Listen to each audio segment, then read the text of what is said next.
What is going on, people? Welcome to Throwdown 75. I'm your host, Tony Polanco, and tonight I'm joined by Emilio Lopez. Sup, people? How you doing? Chris Seeley. Hey, what's up, everyone? Brian Munjoma. He did the superhero landing. Really hard on the knees. Yes. Brett Murdock.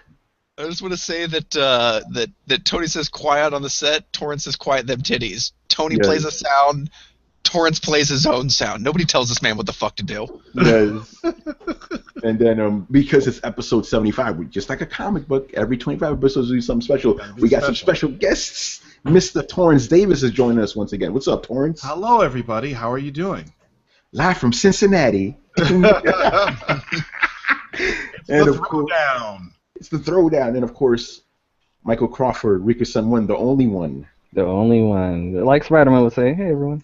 Everyone. Rico, man, what's your trophy count at right now, man? Platinums. Let's see. Platinums. I'm at a 140 right now. Just hit that a month ago. Yeah. Are you? Yeah. Quick question. What was your 75th platinum? What was my 75th?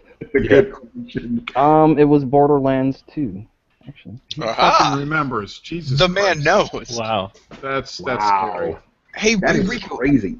are you gonna platinum the Division Fuck being no. an online game? No, fuck no. I'm not even playing that game. Oh, I'm fair sorry, enough. I'm not a Division. Are you prepared for Dark Souls 3? Oh, yeah. Yeah. I think that's actually number 143. Damn. That shit. How do you know this, man? That's what I just. Because he has a queue. That's why. But he knew what 75 was right away.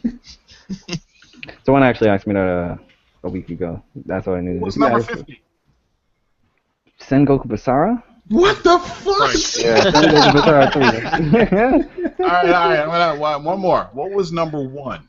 Killzone 2. I had a tweet poll like a couple of days ago. I was like, "What is my first platinum?" People were choosing everything but Killzone 2. I was like, "Oh my god!" I put Dinosaurs in there. Everyone chose Dinosaurs. I'm like, "I got you, motherfuckers." Somebody please draw a picture of Rico. Just have his head in the middle of a whole mess of trophies. You know, like E.T. was in the closet. Do that with Rico-san. Please, it'd be hilarious. I'd buy that shirt. I remember my know first. what the fuck it was. I remember my first platinum, though. You know, Uncharted. Yeah, you gotta remember your first. We'll always remember that. On Uncharted. I forgot my 50th, but I know my 51st. It was Assassin's Creed Black Flag, because that's when I got out of retirement. Because I went into retirement after 50. You know? But the PS4 came out, I was like, okay, I guess I'm back out of it. You know? Okay. There's not a game like I have not had a game that I have sat back and been like, God damn, that was a good game. I missed that fucking game more than Black Flag. I don't know why. I don't give a fuck about any of the other Assassin's Creeds, but every time I watch Black Sails, I'm like, I need to break into Black Flag. Yes. Oh, man. Oh, anyway, people. I'm behind 4 weeks. Don't say anything. I got to watch that shit, period. You know? Anyway, this is episode 75. We're going to, watch till the end of the episode, and we're going to give you a chance to win a $20 PSN or Xbox Live card. Oh. What's the criteria? I don't know yet. We're just making this shit up as we go. So just watch it. We'll figure it out. I would just like to add something. Do you realize that you can also buy Steam cards? Yes. Okay. So your choice, people. Ooh, there you go for you PC Master Race folk. Yeah, right. Let off some steam. All right. So let's jump right in. Actually, Torrence, man, what's been going on with you lately, man? I'm unemployed. Please send money. I'm actually interviewing for jobs now. I just said fuck it, and then I got all these people calling me, throwing money at me. So I just said whatever, I'll just get back and because I got to buy fishing gear. So I need to start working again. So I got a couple interviews lined up, and that's what I'm working on. I'm working on my book. I can't wait for you guys. I'm excited for you guys to read my book. I'm typing through it, and I'm actually researching my own shit, like going back and finding internet archived pages and stuff just to get information. I got 6 chapters done. I can't wait for you guys to read it. It's so hilarious. Is this the autobiography one? Pretty much, yeah. Yes, man. I'm going all the way back. It goes all the way back to when I started playing video games and how I found my way into video game journalism. You know, me and my cousin started. And Don't be so excited, Tony. This tell-all book does not cast you in a favorable light. No. He speaks the hard truth. I listen. I'm willing to take a hit if he calls out other people, man, because that's the shit I want. I want you to. Actually, that's the question. Will you piss people off with this? Maybe I might piss off PR, but I won't piss off any fans or gamers or anything like that.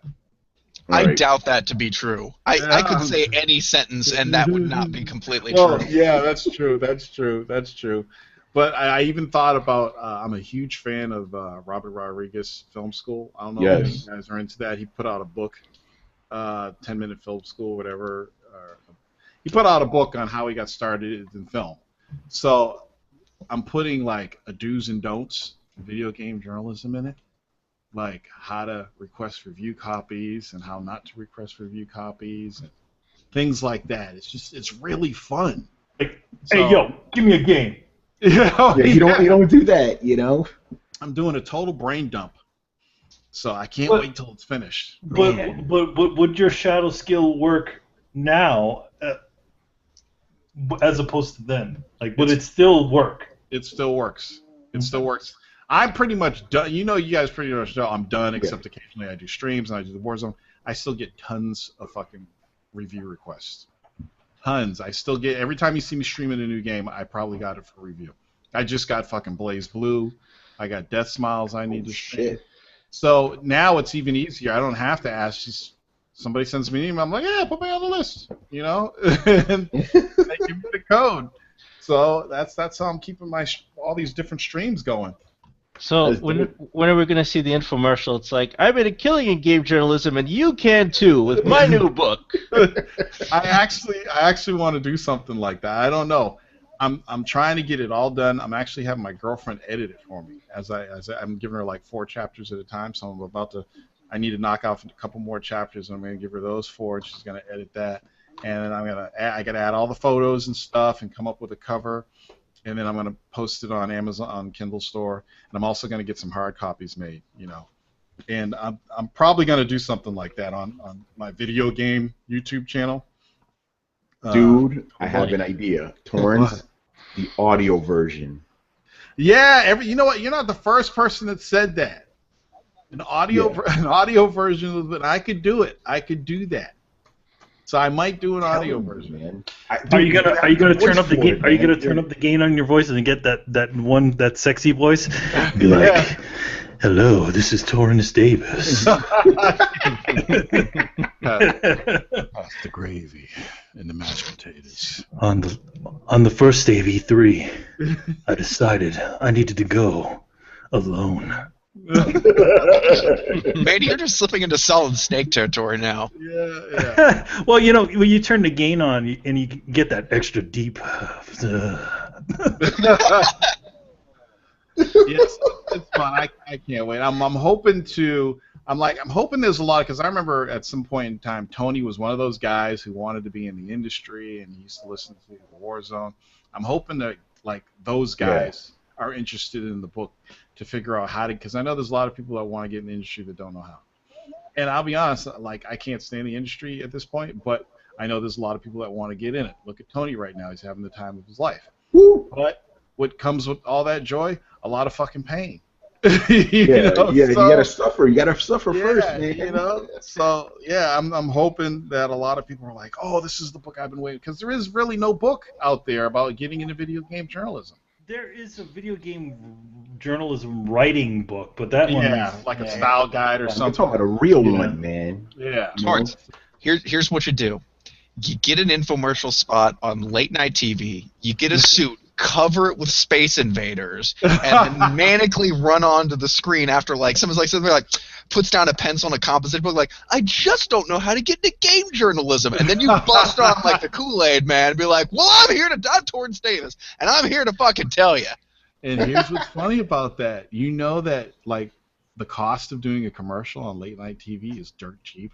Really? It's like $100, $150 to put a commercial on any station, any local or national station. That's why those infomercials are so goddamn long. Yeah, they're long and they're late because they got all the money and all the time they want. So I found out about that a while ago. Yeah, you can just go to your local network and say, I want to put a commercial up, and they give you the rates, and it's really cheap, like 2 a.m. in the morning. Oh shit! That is something I could do. Yeah. You know what? Can they? Yeah. Can you also film it too? Because you could throw that on YouTube. Oh, yeah. You know. Oh yeah, definitely. Yeah. That would be fucking cool, man. I'm looking for that. I want the audio version though, right? Hello, ladies and gentlemen. This is Torrence Davis. Hello, this is Torrence Davis. My girlfriend, and I'm going to tell you my story. She's not a big time gamer, but she loves like her phone games. But she's the one thing she liked about it is it's really easy to read. It's like she said it's like you're talking to me. I was like, that's exactly what I wanted. Oh shit, yeah, man. I'm telling you, bro. Yeah, she's enjoying it, so I can't wait. Yes, ladies and gentlemen, Torrence Davis. I'll write a byline or something in there. Forward by Polanco. Forward by Tony Polanco. See, I don't even need the game. I'll just lower my shit. Forward by Tony Polanco. I'll write a review on the audio copy, but I guarantee you it will contain the quote buttery dulcet tones. I should get Dave Chappelle to read it. Yeah, right? Oh, man, that'd be crazy. All right, so let's get into it, people. Let's talk about some Microsoft. Torrence, your favorite company, right, with the green back there? So, okay, so you realize that Microsoft Green is essentially blue screen green, right? Yeah. Yes, it is. Yep. Which is crazy, you know? So, yeah. So this week they announced they're going to, Fable Legends, no more. None of that. That's not, it got canceled. That shit was crazy because then it wasn't in beta or something. So that was crazy. I think it was beyond beta. Yeah, I was like almost done. Like, then they say it was coming out this year or something. Yes, it was one of the 2016 games. Yeah, it's crazy. So that got, axed, and then Lionhead Studios is pretty much closed. Like, basically, when the news came out, people were confused because they said they were in talks to close, but apparently in England, it's like you have like a 30-day period and stuff until you could actually finalize it. But the studios essentially closed, and along with that, they closed like I heard 7 other studios. So it's like, whoa, what the hell is going on with Microsoft? Obviously, they're not bleeding for money. That's not the case here. So I'm guessing it's a case of they're just trying to, I guess just put all their efforts into the studios that aren't making them money. Was it Turn 10, Coalition, all these guys, right? They're just trying to get them to be, as profitable as possible and stuff, and not worry about all these other side studios. It's not like Sony where they just let Polyphony, Digital go on for 10 years. They actually did close a bunch of studios when times were tough for us. Oh no, they do that, but the thing is, like, okay, the guys who did the Getaway, those guys are no more. But Polyphony Digital, how the fuck do they get away with that shit? It's like they're Japanese, and their fucking games make millions of dollars. So okay, I guess it's worth it for them, right? Like, the Getaway did okay. It didn't do great. So for them to take that long, obviously they closed them down. But yeah. Psygnosis got closed down. Mm-hmm. Well, Psygnosis got closed down and converted to Studio. Was it Studio Liverpool? Or Sony? I forget the name of it. Some generic name.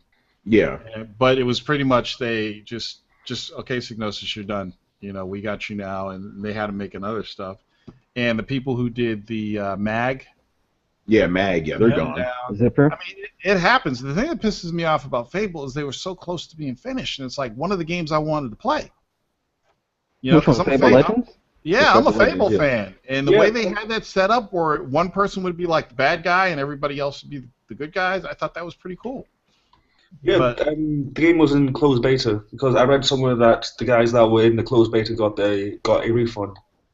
Really? Wow. I wonder if the game was getting critically panned because it's a pretty far departure from previous iterations of the Fable series. And I just want to say, like, maybe, just maybe, this is Microsoft pulling a bit of an EA, pulling in profitable companies with productive IPs, bleeding them dry. Then you see the original creative energy leave the company, so the acquisition that the large company now has isn't actually worth as much except for a name and the IPs that it holds. It then bleeds the values out of those and then sells the company off or lays everybody off when it no longer has any value left. Meanwhile, the original creative force has long since abandoned that ecosystem and found their way back into the greater creatosphere and founded a new company, and the whole thing fucking starts all over again because that's how game development works. Do And you let's not make forget well? Lionhead already lost their head. Peter Molyneux. Remember Mr. Yeah. Peter Molyneux, He created the greatest game ever. the greatest game ever, Fable. Yeah, I think that was part of the reason. He's not there anymore. And how many times have we seen that? How many times have we seen the main creative energy of a company get acquired and then leaving behind the company they created, which then flounders after it's bled dry and then disposed of? It's EA's famous for this shit. Fucking Activision did it too with Call of Duty guys. Yeah. Mm-hmm. Yeah, but it goes to show you how like kind of cutthroat the industry is. The game could essentially be done, and that's it. I Done don't here, know. you know. Let me play the antagonist here for a second. Do you know of any creative team that doesn't go through this kind of thing? Like creatives seem to come together, they make something, and then after 10, 15 years, either they've either died the good guy or become long enough to see themselves become the shitty developer. Yeah. I mean, it happens. Like, name a TV show that's still just as good after 10 years, or after the main creative people have left, or that's a a good movie point. franchise, or Simpsons. comic books. Yeah, Simpsons hasn't been good in a Midsummer long time. Murders on BBC. What? You haven't even heard of that shit? Midsummer Murders is a great show. You're making stuff up, man. I'm not making this stuff up. It's a great show. It's been on for like over 20 years. And you making shit up. All right, but yeah, Question about that Lionhead thing. There was like a little article that came out either today or yesterday about Sony trying to acquire some of the people from Lionhead? Yeah, they posted a tweet. yeah, He's they done do a lot. Sony's not the first one to have done that. Yeah, Microsoft did it really, too. Yeah, it wasn't really Oh, they were okay. trying to acquire them. It's like, hey, if you guys need a job, you can just apply here, something like that. And the Okay. Xbox fans got pissed off, like, how dare they do that? Like, Sony's just trying to poach talent now. It's like, come on, guys. Let me see. Let me tell you, friggin' bird memory, because the same thing happened when Sony closed one of their studios, one of their Phil bigger Spencer. studios. Yeah, Phil Spencer was there, like, hey guys, you need jobs, we got you. You know. But the fanboy reaction was pretty funny to me. You know, these guys are just like, oh, they're poaching talent. What the hell's going on there? What are poaching? They were already fired. Yeah, that's what I'm saying. I must be blessed because I don't see fanboys in my feed anymore. No, dude, I see nothing but fanboys. I on my absolutely feed, love man. It's because you're in the game, but not exactly in the game. Yeah, I love it. It's just great. It's just great. And Tony has to deal with them all now. Yeah. Sometimes it's good, sometimes it's bad, you know, because sometimes, I'm sorry, that Quantum Break shit was funny to me, man. The meltdown, I didn't need TV that day, I didn't need video games, I just had Twitter. That was my entertainment. These dudes were on something else, man. How are you going to tell Phil Spencer what to do? How are you going to try to call him out? Yeah, they're all stupid. Yeah, that's when you find out about a crap gamer, and you call his ass out. I love this. All of a sudden, I have a fucking PC gaming rig attitude. That's just... I'm so tired of this shit. So tired of it. It's like, what? I see it on both sides. Like, oh, all of a sudden you got a PC gaming rig? Just out of the blue, you have one now? Yeah. It's just, just shut the fuck up, man. That's always stupid. Like, oh, I don't need to get an Xbox. I'll get on PC. Do you have a PC, motherfucker? Yeah. Really? It's fucking ridiculous. It's just ridiculous. Yo, man. So yeah, what's your whole take on Microsoft closing all these studios, Torrence? I think, from what Phil Spencer said, just like you said, they wanted to focus on certain IPs, and I guess Fable just was. I mean, if you look at it right now, pretty much every game they've released, every exclusive is sold over 1 million. Yeah. I think they looked at Fable Legends and they're like, I don't think this game is gonna sell. It's just not that hot. I think we should just shut it down now instead of putting more money into it. They probably had this fear that if they released this game, spent more money on it, released it, they weren't going to get a return on their investment. So they killed the project. That's my theory. But don't you think they already spent a lot developing this thing? Right, you know? but this is Microsoft. You know, it's like, oh, whatever, on to the next project, you know?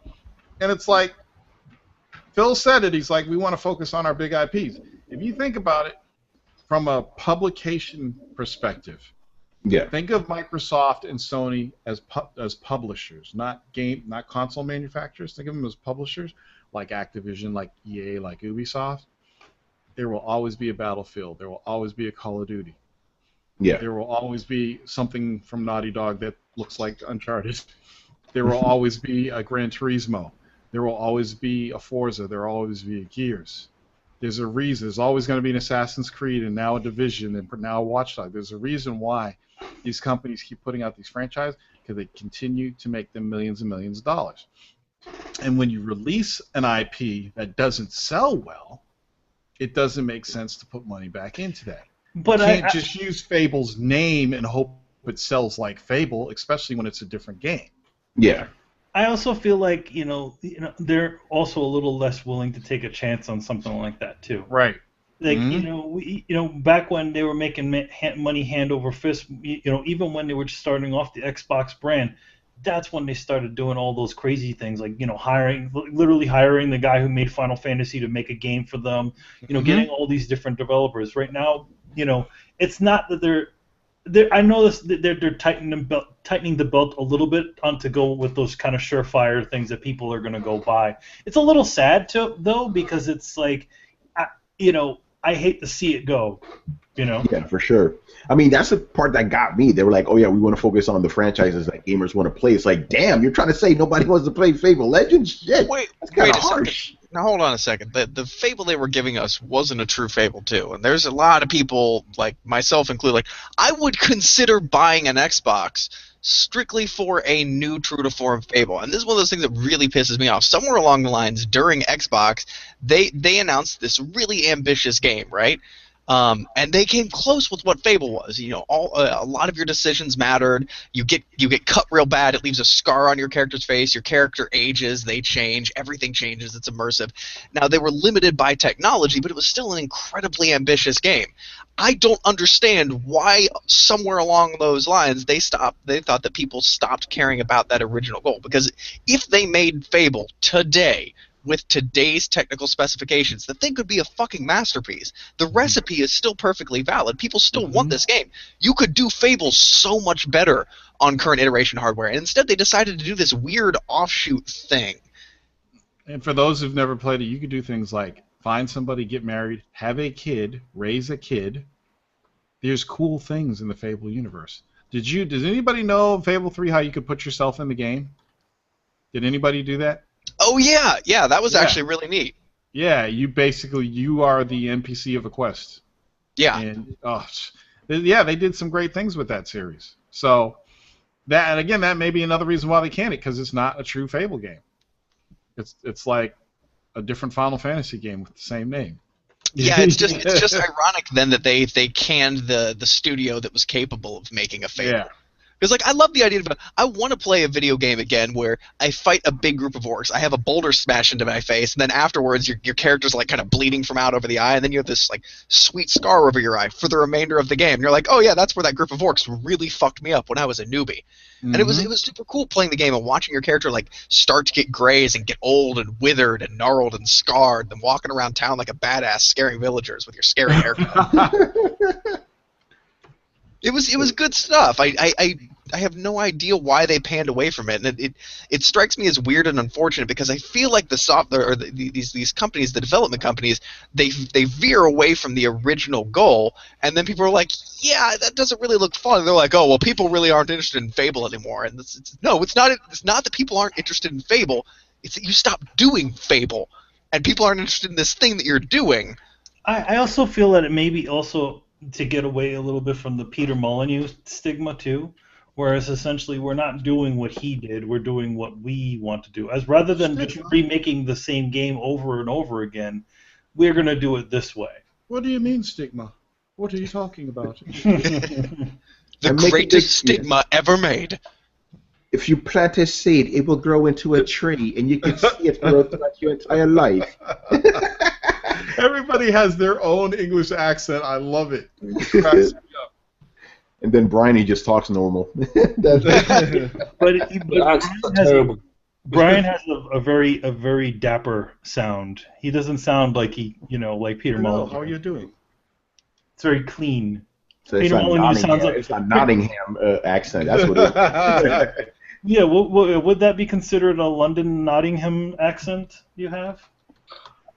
Right now, it's mainly a mix, but generally I tend to get it's the Queen's English is what sounds. That's perfect. Yeah. Yeah, no, Brian definitely does have a London accent. He actually pronounces words correctly. Well, not all parts of London. Seem to write shit Not up, all. you know? Not all parts of London sound like a bunch of chimney sweeps from Mary Poppins. No, I always feel that Londoners are like the equivalent of New Yorkers. You know, they just cut their words off and stuff like we do. Governor. By the way, Tony, do you Nobody think says anybody in the anymore. division has a New York accent? I was taking bets on this earlier. Yeah, they do. They have. I told you this. They have those exaggerated New York accent. Hey, we're from New York. It's a division over here. You know. They all sound like the Joker's thugs. Yeah. Yeah, they all exactly. Like when I was playing Batman, I'm like, why is Gotham full of New Yorkers? You know, hey, it's the Bat. It's the Batman. It's the Bat. Chris, get in here, man. What are your thoughts about Microsoft closing all these studios?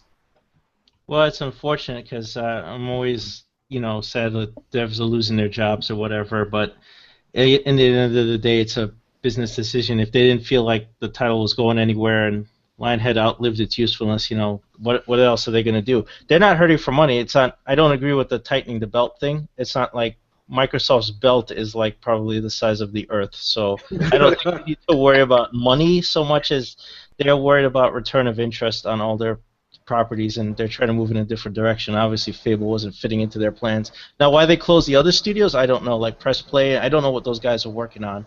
But it sucks. But what are you gonna do? Yeah, and I don't know. I mean, like Brett said, you're not gonna get another Fable game because the studio that made Fable is done. That's it. But who knows? Maybe somebody could do a spiritual successor, right? Yeah, nobody's ever said that Fable Legends has to die. It could just take a different form. Especially since they're so far in development, Yeah. All right. Any other thoughts on this before we move on? Personally, I hope this game. I don't care if this game dies and stays dead. I would like to see the original Fable come back, though. An HD remaster? Dude, this wasn't Fable. This is like the Overlord remake that they just did.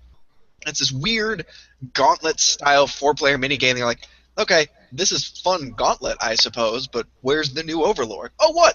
They didn't make it. That's pretty cool, I guess. Man, I hate when they do that shit. Like, Chris, fucking Nosgoth, dude. That was the biggest slap in the face. I've been asking for Soul Reaver for fucking years, and they give us this bullshit. Yeah, I played it at E3, and I'm like, wait, this is supposed to be Legacy Kane? Like, it's just Team Fortress with a Legacy Kane skin on it. I'm like, that's nice. Yeah, Torrence, you'll like this story because I had to do I had an appointment for this game, right? Mm-hmm. Obviously, got an appointment because I got to write something about it. I play this shit for like 15 minutes. I'm like, I'm not writing about this bullshit game. I was like, fuck this shit, man. Like the thing is that even if here's the thing, what if it was kind of a different change, change in a different direction? But what if it was actually a really good game? Then that'd be a different story. That's the biggest problem I have. It's like, okay, if you're going to change directions, and we'd like it to be a good change in direction, Here's a perfect example: Plants vs. Zombies: Garden Warfare, completely different, but it's cool, It works. Yeah, it works. Fucking crazy. All right, let's move on here to. Can I say something like real quickly? Go ahead, Brian. Mr. Brian. This means that there's there's a much less chance of getting Black and White 3, so that makes me. Oh shit! Yeah. Oh yeah, and Godus doesn't count. What they made like this game called Godus, which was kind of similar to Black and White. Yeah. Or Goddess, or whatever. But then, I have it. Yeah, I have it. Yeah, but then like halfway through they said, okay, we'll cancel this, and then they created something called Godus Wars, and then I don't know what the fuck happened. So yeah, I'm not angry with Torrence, what did you call this? NPD's new PlayStation domination? Yeah. So yeah, let's talk about NPDs, people. I was expecting not to be surprised, and I'm actually surprised by some of the shit I'm seeing here. The number one game, again, I'm shocked. I'm like, wow, how did that happen? Far Cry Primal, my personal favorite game of February, made it up there. I figured people wouldn't give a shit about cavemen, but apparently they do, so that's good. Black Ops 3 is still there, obviously. Brian, your favorite, Grand Theft Auto 5. Number 3. Buying this game. Why isn't It's Just Cause 3 in the top 10? Nope. Mm-mm. People are just, oh god. I helped. Rachel bought a copy of GTA 5 this month, so she helped with that. See, Brian, there you go. See, people keep buying the same game over again. No, I'm sticking with Brett's theory on this. Every day there's a new 16-year-old, and what do they want? They want that Grand Theft Auto. You know? All right, so let's just move down the line. Naruto Shippuden is on here. Another game a Hip Hop Gamer defended, right? Didn't that beat Street Fighter? Yes, it did, actually. We're going to talk about that. Oh, God. Yeah, NBA, number 5, Lego Marvel, number 6, Street Fighter came in number 7. I'm surprised by that because it's on the NPD list. I thought it wouldn't be there at all. It's That like just the means worst. it sold 35,000 copies. Oh, is that what it means? That's minimum? I don't know. Yeah. Figured you would know about that, Torrence. Minecraft is on there, as always. Chris, there's a Nintendo game here. Fire Emblem Fates. Yeah, Made it on here. well, I Fire think Emblem all the games are good. 3DS Yeah, fans were 3DS. really waiting for this game. They were waiting for this one. Fire Emblem, people go crazy for that. I can't even Yeah. find my little cartridge. I don't Yeah. get it. They People love are super pissed about that game too. Yeah, they are. The localization, like, it's supposed to be really bad. Oh, they watered it down. Yeah, Yeah, they censor the shit out of it, too, you know? Yeah, It's it's just- not watered down. It's censored like a motherfucker, or somebody just didn't do half their job. yeah. I've seen videos of like what's actually about 5 minutes worth of like dialogue content just put into like ninjas staring at each other saying ... Oh, Wow. shit. And the thing is, unlike Street Fighter, because that was censored too, right? But it was just camera angles. The game still is the same. Fire Emblem, some of that shit actually changed the game. Actually, there's something really funny about the Street Fighter 1. Only player 1 has been censored. If you play player 2, He's talking about the breast physics, by the way. yes, for some reason, all the breast physics and butt physics for some reason work on player 2, but not on player 1. Really? Yes. Interesting. So they forgot. Yeah, they essentially That's coming in June. Essentially that change that they did was the quick fix to get people to not be angry about all that stuff. But the thing is, if you put in player 2 with like Cammy and like Chun-Li, their chest is all blue. I believe the ass and titties patch is coming in June. So Yeah. I just won't update. I won't update like I did with God of War until I got the trophy that said bros versus hoes. Yeah, right. And then afterwards I updated. It doesn't change the camera angles, though. They're still kind of cut and stuff, so you don't see. PC version. Camera Yeah, angles that's are right. there. That's right. The PC version, somebody Got modded everything. that shit. It is. It's even got the swap out where you can like have Ryu do Cammy's moves. Oh my god. Oh man, the master race, and then of course number 10, Fallout 4. Okay, so let's talk about some of the particulars here. Street Fighter 5, number 7, got beaten by Naruto. What is up with that? Like, I'll tell you what's up with that. Naruto works. But to be fair, Naruto apparently was missing stuff too. There was there not as much as Street Fighter, obviously. Our resident Japanese gaming expert, Rico-san. Yes, of course. I mean, I talk to people that have Naruto. I'm calling it Naruto. People, get over it. Naruto. Naruto. I know. I was just teasing people. Naruto. But Yeah, this dude gives me gas when I say Julia instead of Uria. Oh really? You're the one that gives me jazz about that. Oh yeah, Yuria, man. It's Yuria, man. Come on. Anyway. Yeah, you're saying Naruto. Come on. No, I do that because I'm kidding. You really wanted to call her Julia. Motherfucker, I watched Fist of North Star back in the mid '90s, man. That's what. Yeah, That's man. what Fucking it was. streamlined Julia. English dub. It was Julia. Just like how Simon's name is Simon's name is Simon. It's Simon. Anyway, Rico. Naruto. Naruto was missing a couple of things, like didn't have a spectator mode. People were mad about that. A couple features in their tournament mode were missing also. So Naruto wasn't as complete as people wanted it to be, but I think it probably sold as high as it did. Did the online mode work? Yes, it did work. There you go. They worked. Have arcade mode. And the Have next all code the was cinemas. Yeah, listen. As long as the game works and has a single player mode, I think that's all. That's really all you really need. Does it have a rematch option? Yeah, it does. There you go. Now, okay. Now, how much? Fighter. Now, how much did that Naruto game cost to make, and then how much did Street Fighter cost to make? Man. See, you guys are all thinking that Naruto sold better because it's a technically better game. Like, Well, it No, is. It's it all because isn't. it's Naruto. well, no. But I want to say the thing that horrifies me about this is, like, did anybody else consider it's just the fact that we're old fucks and nobody really knows or cares who Ryu and Ken are anymore, and that No, that's not it. No, the last. You mean you nobody cares about who Ryu and Ken are in a few years? Yeah, it's only been. no. Let me put it this way. Brett's thinking the last Street Fighter was in 1991 or something. No, I'm saying it's based on a line of games that go back, and I'm not sure that 16-year-olds give a flying fuck about Street Fighter in any iteration, but they sure should about Naruto. What about Mortal Kombat though? You know, Mortal Kombat's old as shit too, and people buy that in droves, man. You know why? Because it has. Mortal Kombat reinvented itself and didn't try and sell it only to the hardcore fans who've been buying it for 20 years. That's the problem here. This is why Street Fighter didn't sell better, because they only catered it to the FGC heads, like we talked about before.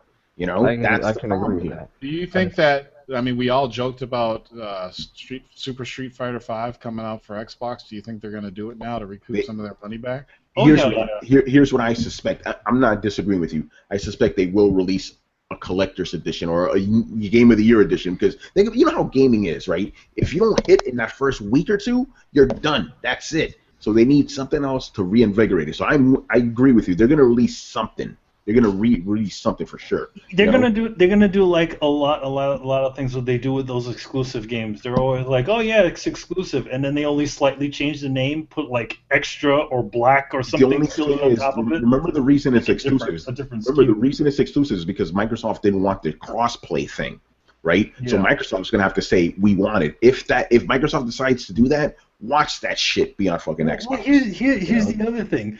You know, a lot of their games, they've already moved themselves into the position of doing a cross-play deal. Yeah. You know what I mean? Yeah, but yeah, it's going to be... Could you imagine that? PlayStation players versus Xbox players? No, I don't think that'll happen, but I think... No, it's only going to be PC and Xbox. Yeah, okay, I got you. PS4, yeah, it won't be Xbox or PS4, I guarantee that. I say at this point this would be the smartest move. Put it on Xbox and try to reel people in, and just make people aware Street Fighter is here and it has everything you wanted. You know, because it's embarrassing that when Naruto, a game that's not even a real fighting game, beats out a real classic Street Fighter game. You know, that's not good. You know, I don't think it's the fact that Naruto's a fighting game why it's so low. It's the fact that this is the last Naruto Storm game that they're ever gonna make. Oh, really? I didn't know that. There's no more. Yeah, there's no more Storm. The Naruto, this Naruto Shippuden Ultimate Ninja Storm 4. Their story goes all the way to the end of the manga. They're done with the whole series. If you play the story mode, you're gonna know all of Naruto. Oh shit! And obviously the anime, they're not gonna get there until like 2.5 years from now. So yeah, that's the last one. Then they're gonna work on like different Naruto shit, but no more Storm. One Punch Man.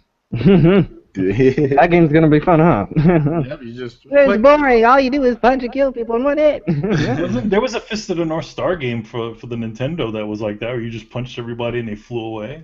Anybody remember the last battle? Sega Genesis?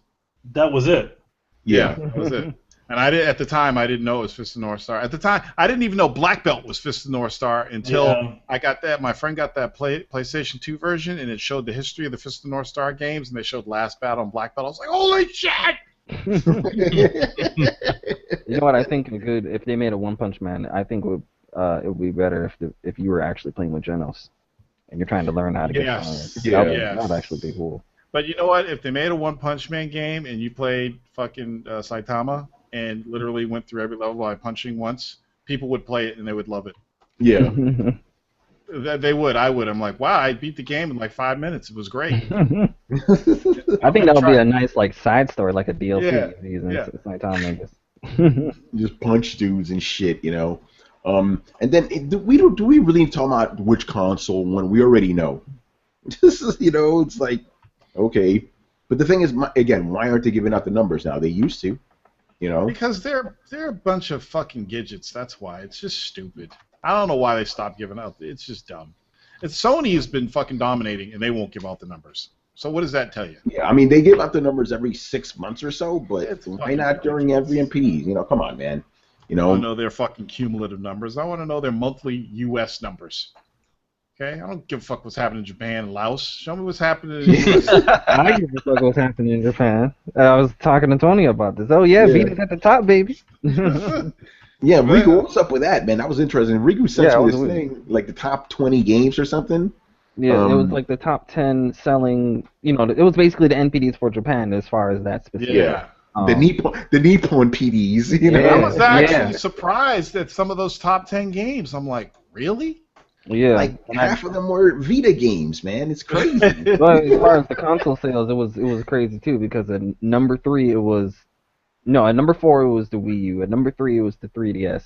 At number 2 it was the PS4, and at number 1 it was the Vita for that specific time period. I think it was like last week or so for as far as sales. Now Sony doesn't want to support it anymore. I mean, as far as first party, yeah, but all the you know, third party guys, they're farting games out at left and right, and I think that's the reason why it was at the top because a Vita Gundam game just came out, and that sold like fucking crazy over there, and we're never getting there. So. I'm reading Microsoft's statement. Listen to this. The unmatched lineup of games available on Xbox One continues to generate a strong response from gamers as seen through global Xbox Live engagement and exclusive game sales. Compared to February 2015, exclusive Xbox One US game sales drove a 49% increase, and the total number of hours spent gaming on Xbox One worldwide rose 93%. What the fuck does that tell me? Oh, man. So you guys want to know the big mistake of the week for me? Uh-oh, what's that? I've been in touch with Xseed Games, and they've been sending me all this stuff about Senran Kagura Estival versus. Oh, look at Riku! Oh, wait, Riku, Yo, you ready? You ready to die? Wait, you ready to die? Yeah. They showed the fucking collector's edition with the fucking huge pillows and Oh my god. pitchforks and all this stuff. I'm like, I need that. It's like, oh, sorry, we can't send out the box versions, but we'll give you a code. So they send me the code. I get the code in my inbox, and I jump for joy. I go to put that shit in my PS Plus redeem keys. It does not work. I try over and over and over again. You know why it didn't work? He sent me the fucking UK code. I was so pissed. I'm thinking, okay, I can put a UK address in my PS4, create another PSN. I was thinking about all this shit. I'm like, I don't want to do this. So I think if you actually did put in that if you actually did go and create a UK account and then put in that PSN code, it would the next step is they would have asked you for a credit card. UK credit card information for all of that. So. He gave me the US I thought he was the US contact the whole time. I kind of think that a reason why I had the UK contact was because of Brian. It's your fault, Brian. It's your fault, Brian. So, I do not have this game as of yet, and I'm dying to play. Have you looked up gameplay for Senran? Yes, dude, I've been getting tons and tons of emails. Dude, the game is so it. fucking hilarious because it's a hack and slash. And it's all these girls with, big titties, but they have this clothes on. And the clothes is basically their health. So when you start like attacking, let's say you're a girl and you're fighting another girl, and you start attacking her, there'll be a little mini cutscene of her shirt like busting off and her tits flying out. And yeah, she's low on health, and that's how they signify that by her shirt busting off and her tits flying out and some tsunade titties. I was like, wow, this is fucking hilarious. And it's sounding like crazy over there in Japan. Do I still have the code? Because I'm in the UK. Yeah, I got the code. You want it? Oh, yeah. I'll give you the code. Yeah, dude, upload some gameplay. Your first impressions, Ryan. I want to see that. Yeah, them titties. Them titties, man. Yeah, games we can't get in America anymore because people don't want us to have fun. You know? I think Xseed is actually they're actually localizing that. But the funny part about Senran Kagura is when Senran Kagura, the PS4 version, when it came to America, I think this was like either last year or the year before last. When people started streaming that on PS4, Twitch started banning them. Oh shit! Really? Yeah, Twitch started banning people that were streaming Senran Kagura because all the titties and shit, and they're like, "This is unacceptable." And then Xseed had to contact Twitch, and it was just crazy. And then they're not doing it anymore. But that was fucking hilarious. I was like, "Wow," because it was just like it was that crazy. All right. By the way, you guys remember Sergio? The artist and stuff? Yeah. He texts me 20 minutes ago going, have they showed what Spider-Man looks like in Civil War yet? Wow. Where is he? Under a rock. Where you been, bro? All right. Brian, you got the code in your DM. Tell me if it works. Oh, Or man. what's that friend you have on Warzone? He's always under a rock. Chaz? Yeah, that Chaz, reminds me of yeah. Chaz. I'm like, He's wow. literally 2 to 3 weeks behind every week. Yeah, he's gonna like He'll get on 2 weeks from now. We're doing the Warzone and be like, "Hey, did you hear? They closed down Lionhead Studios." Like, you see the spiders? We're still like, nigga, it's April. We've already seen the movie. Or May. They showed up. or it'll be May 1st. Yeah. Did you know they got Spider-Man in Civil War? Yeah, that's fucking hilarious. My man, Chaz is crazy, man. Like he was like hounding me for like 2 weeks. Did you listen to the Warzone yet? Listen to the Warzone yet? And I'm like, okay, I'll listen to the Warzone. So I get to the specific part he wants me to listen to, and it's him singing a song about me. Like, what the fuck? That's your boy, Torrence. That's your boy, man. Yeah, You gotta hold the L. He's not some weird guy who became a fan and found me on the internet. I worked with this dude in real life. We all have that one friend we just have to hold Yeah. that L for, man. And my man has kids too, doesn't he? Like, what the Yeah. fuck? Wow, I Wow. just can't imagine little mini Chaz is acting exactly like him. Jesus. So did you by any chance listen to my whole thing on Microsoft Xbox One becoming a PC? Well, let's talk What about they were that. planning- what they were planning. Great segue, Torrence, by the way. Yeah, so, okay, so, yeah, we're talking about that too. I think we already did that anyway. So, yeah, we talked about this, right? We weren't sure what Microsoft was doing. I proposed that they weren't going to become modular. Some people thought they were. Now Microsoft actually said, no, we're not going to be modular like PC. You won't have to crack shit. Phil Spencer said, we're not going to be shipping Xboxes with screwdrivers. We're not doing any of that. Right. You know, so That's too complex for the common folk. Yeah, that's not what console gaming is about. Console gaming is about buying a box, you turn it on, you play your games, and that's it. You know, this isn't a PC. But what are your thoughts on this? It's not a 32X. Yeah, it's not a 32X. It's not an M2 for the 3D. It's not an M2 for the 3DO, right? Yeah, I got it. Oh, nobody remembers that thing. I remember because I'm a 3DO owner. Because I wanted that shit. Where is it? It's dead. It died, dude. I know. That's the one thing I wanted, man. It's like, bring it out. But I got into a huge debate with Ice about this, and I'm like, look, right now, PS4, Xbox One are x86 architecture. They are basically PCs.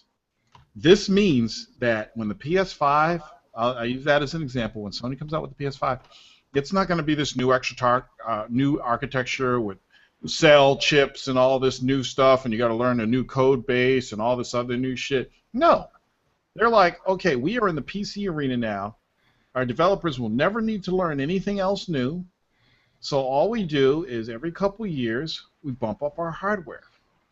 And I was saying it was good for the users and it was good for Microsoft because we all know that Sony always releases a slim model. The reason why they do that is because parts become cheaper and smaller and cooler or whatever. And because it's cheaper for them to manufacture, they can also lower the price. So they can pass some of those savings on to the user. But they start going from the black into the green.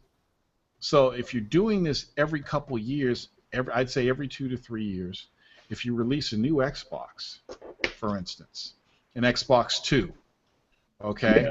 So buy this Xbox 2, and I'm not even saying you're already an Xbox One person. I'm saying you're a person who hasn't even gotten to the next generation yet. Because there are people who take several years before they go into the newest generation. So you buy this Xbox 2, and guess what? You can play every single Xbox One game on it. Or you buy a PS5, you can play every single PS4 game on it. 100% backward compatibility. Except now, the developers are like, okay, let's make our games scalable. So they start patching all their games. That means Call of Duty is no longer at 900p on the new Xbox, it's at 1080p 60. Battlefield's 1080p 60 now because it's scalable like PC games. But if you have an Xbox One, then you're playing the 900p version or 720, whatever it is. So they'll be able to patch the games and make them scalable. So people aren't going to be upset because the Xbox 2 has the better game. If you want the better game, You sell your Xbox One, you get an Xbox 2. Just like people who sell their iPhone 5 and get an iPhone 6. It's the same thing. Yeah. Like they sell their fucking Samsung Galaxy 6 and get a Samsung Galaxy 7. They're paying $300 a pop. Speaking of that, that's the future of consoles. Yeah, that's what I was getting at, because that's when I got out of Phil Spencer's comment, and I'm like, okay, that's pretty much what he said. So my question to you, Torrence, is how often will it be? Will it be every year like a phone, or will it be every 2 years? Because think about it, console gamers are used to 5 years, like, minimum, You think you're going to take 2, maybe 3 years. I'd like say that. 2 years. 2 years. 2.5. 2 to 2.5 years. Because what's going to happen is Microsoft and Sony are at the mercy of AMD. So AMD has got to work their stuff. Okay, here's our new APU. Stick it in your new fucking consoles. And what you're going to see is you're going to see faster CPUs. You're going to see faster APUs, which is faster CPU, faster GPU. And you might be like, okay, the Xbox 2 and the PlayStation 5 are now going to have 16 gigs of RAM. The Xbox 2 will bump up from DDR3 to DDR4 memory. Things like that. These little minor upgrades that'll make their games run better. And that era where every game is 1080p 60 will happen on consoles if they do this. Yeah. So they either do it incrementally every couple of years, or you wait another 6 to 8 years for the next console generation before you have that. Won't that inverse the pricing accessibility of the two platforms, though, and turn PC into the cheaper alternative? Because that way you're only having to upgrade a part of your PC every 2 years, whereas according to this, if it's just buy a new Xbox every 2 years, that over the course of an entire generation would end up costing you more than yes, it would definitely cost you more, but you got to factor in people who do high-end PC gaming. They're spending literally $500 to $600 every year upgrading their video cards. Well, I don't even mean high-end PC gaming. I mean, like, for the person like me, like, I have a PC. It's already significantly stronger than either of my consoles, and for another $100, I can future-proof it beyond what the new Xbox is going to be. Yes. So Well, another point I made is not really for the people to keep. There will be the people that will keep upgrading, like the Jagons, people that got money. But the other point I made was, if you have a system that's basically the same architecture as your existing system, PS5 is the same as PS4, Xbox 2 is the same as Xbox One, what you're doing is you're growing your user base. You're growing your market share even bigger. Whereas when you brought out a new console, and it was a completely different architecture, you had to start from ground zero again. Now that it's the same architecture, and you release these new consoles, you're increasing your market share. So you take, let's just say there's 20 million Xbox Ones, and then they release the Xbox 2 and it sells like 5 million. Now you got 25 million Xboxes that can all play the same games. So that's another way that it's good for the publishers, because they can increase their market share by using the same architecture. Same thing that Apple and Samsung and Motorola and HTC have done. Here's the interesting thing to me. It effectively kills generations. Yes, it would kill generations. That's it. And here's the thing, backwards compatibility, like you said. But not only that, right? And please correct me if I'm wrong. Isn't it forwards compatibility too, the way Microsoft described it? Yeah. Yes. So it's like, okay, if you get Quantum Break on Xbox One, right? And it, actually no, let's Quantum Break 2, right? Quantum Break 2 comes out and it's optimized for Xbox 2. But you can still play it on Xbox One. It'll just be running at a lower. Yeah, okay. That's what I want to scale down, just like the PC does now. Yeah, well, that's what it is. I mean, that's what Phil Spencer said. It's like on PC you can play Doom and Quake, right? But you can also run shit at 4K. Yes. Exactly. So let me ask at the potentially derailing the conversation, like, how do we know for sure? Like, I've read the article. I don't see anything in the article that says the Xbox won't be modular or upgradable. All I saw was that Phil Spencer says you weren't going to have to open your machine. There was going to need no like physical hardware replacement, which would be obvious considering the fact that you don't want to void the warranty for the Xbox. Anything that would upgrade the power / modular would be a separate component. I mean, hell, even the Genesis, you didn't open the system; you just plugged something into it. Yeah, so Brad, I know what you're getting at, but the thing is, you got to go back to the original statement. He says they said they want to be innovative like other technologies, like smartphones. You know, you don't just plug shit into your smartphone and make it better. You just get another one. Yeah, but they also said you're not going to have to open your console to upgrade it, indicating that you will be able to upgrade your console.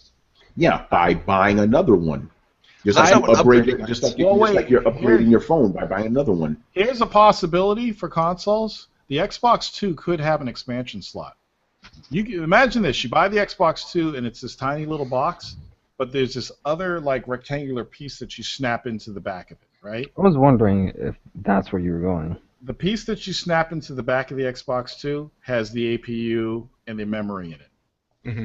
So they could do it that way in the future. They can't do it now with the Xbox One, but Xbox 2, they could put an expansion slot on it, and they could be like, well, 2 years from now, the new expansion slot's out, and it's got 32 gigs of RAM, and, you know... the thing is, I was gonna say, you know, but the problem with this whole thought is that essentially it sounds like they're just abandoning their current generation of console. That for some reason they just want to, like, in a sideways sort of way, they're just said we're making Wii U. You know what I mean? Like, in other words, you know what I mean? No, right. I wouldn't insult it like that. I see what Tor's saying, and I was thinking the same thing too when Phil Spencer first said it. I'm like, oh, they're going to make modular parts that you put on to the new system. But I'm only thinking that they won't do that because it would increase their manufacturing costs to make these different modules. And the minute that AMD ends up in a lawsuit or something and they can't produce modules, they will be so screwed. So I think to just minimize all those problems, like they will just make a single unit. I think it can be done. I was at Micro Center the other day and I saw a Newegg product that was it plugged into your laptop and it was an external GPU basically. Yes, I've seen that. Plug whatever fucking Titan video card you wanted there and then plug that into their laptop and actually get really good gaming performance. Not just that, but I hear that the PSVR is running with a small box that offloads some of the processing power as well as all of the 3D audio into this box, so the PlayStation itself doesn't have to carry the whole load of VR. So we know it's possible with our current technology to help supplement processing power. So I don't see it as far-fetched. And my big thing that I'd be concerned about is if they say that you're gonna, like, just as Manny said, like it kind of sounds like a Wii U kind of thing. And if they say, oh yeah, well, you're gonna have to buy a new Xbox to continue playing the new Xbox games, that's gonna be a hard sell to people. I think they're gonna have to give loyal customers some way to upgrade their system without having to go out and buy it all again. Because otherwise, as a fan, like if Sony did this shit, I'd be like, so let me get this straight. Because I bought a PlayStation, because I've supported you, because I've been an early adopter, you're going to turn around and repay me by fucking me over and saying, now do it all over again along with everybody else. That would make me a pretty unhappy customer, and I can't see Microsoft successfully floating that idea. Well, but what if they gave you an option like, hey, you trade in your current PS4 and you only have to pay $20? They're not going to do that. No, I'm asking the question. Come on, man. You remember PS Go? I understand, but I'm just saying. I know I'm talking about Sony, but because Sony kind of fucked up. But what if they did that? Because here's my thing: if you're gonna go down this route, you have to provide that to people. You can't tell them every 2 years. No, they don't. They don't need to provide you with shit. You're not understanding my point. You're not understanding my point. If you're going to do this, like you do with cell phones, you have to do that. Otherwise, this whole endeavor is going to go just because you do it with cell phones. Like everybody says you do it with cell phones. Cell phones come with a contract that significantly decreases the price. It comes with a service contract. Do we need a contract? The only reason you have a contract for hardware on cell phones is because you already have a service contract. So they found a way to inflate the price of the cell phones artificially and then roll that into the contract. The only reason that that this flies in society at all is because they've got us all by the short hairs. No asshole is going to pay $600 for a brand new phone if they don't have the steep discount on the phone. Or on the contract, and that's not necessarily true, but most of us will. Apple assholes do that all the time. I paid so much money. Apple assholes will drop $500, $600 on a new iPhone in a heartbeat. Exactly, and so that means they don't need to do a damn thing. If they know that you got you by the balls and you want that new Xbox, they're gonna just plot that shit right in front of you and say, buy it. See, Manny, now you're getting somewhere, man. Because you're right. They don't need to do that. You're right. But then the PC people have real ammunition. They can say, I'm getting a better product for less money. Yeah. Well, again, like, if you are on contract and you're in that plan that lets you upgrade every year or whatever, you're only spending $300 for the new shit. So I could see a lower price for if they do this. I could see the newer console being a lower price instead of coming out at $399. It come out at $299. If you bought it with 2 years of Xbox Live, I can see that. My only point is that, like, if they cannot say that you're going to need to buy a new $300 or $400 system every 2 years. No. But I mean, if you want to see the model, an existing model that's just like what we're talking about, look at Nintendo's 3DS. They got 3DS. I have a problem with that model, though. Well, yeah, there is a problem with the model, but it's working for them. I'm not going to go. Argue that. See, but they didn't provide you with a return program. No, there wasn't a return program. They just put it out there and said, "Hey, new." Well, and not really, because 80% of 3DS players are still using the original one, or they. Right. No, you go ahead. But I was saying, that's an example of the original model I was saying, where you release the new shit, and it may sell less than the old shit, but they're still increasing their market share, because you got that new 3DS, or that new 3DS XL, you can still play those old 3DS games. Yeah. You know I'll put in a stark difference between what Nintendo's doing and what Xbox is proposing. Where Xbox is proposing forwards and backwards compatibility, while Nintendo is locking shit to their new system. Like their current excuse today that the 3DS is not powerful enough to play Super Nintendo games. Yeah, which I'm like, we are not all mentally disabled. No one is buying that. You have sold HD versions of Nintendo 64 games on the 3DS, and you're telling me it cannot play Super Nintendo games. Like, wow, you must think we are all fucking burnt out if we were to buy that. But isn't that what Nintendo thinks of their fans, basically? No, they just think we're all idiots. Yeah. So yeah, we'll have to see. Here's my wondering: when is this going to roll out? When are we going to see the Xbox 2? Or Xbox Raspberry, or whatever they're going to call it. I propose the Xbox TOO. TOO, Xbox 2. It comes included with 2 human. HD edition. Now, I say 2018 E3, they announce it, and it comes out in the fall of 2018. You think that's when the new console generation, quote unquote, will start? Yep, I think they'll have the Xbox too, and I think Sony will do something like that too. Because there's already rumors that Sony's planning on doing the same thing. I wouldn't be surprised, man. I really wouldn't. I say holiday 2017. Oh shit! Okay. That's kind of close, though, man. Oh, come on! That gives them until they can prep everything they need, sell everything through the holiday season this year, and then in the January of next year announce, the shit is coming, beat the drums for an entire fucking year, and then sell the shit around November and make a killing. And there's marketing for that too. They can be like, all of our games run at 1080p 60 now.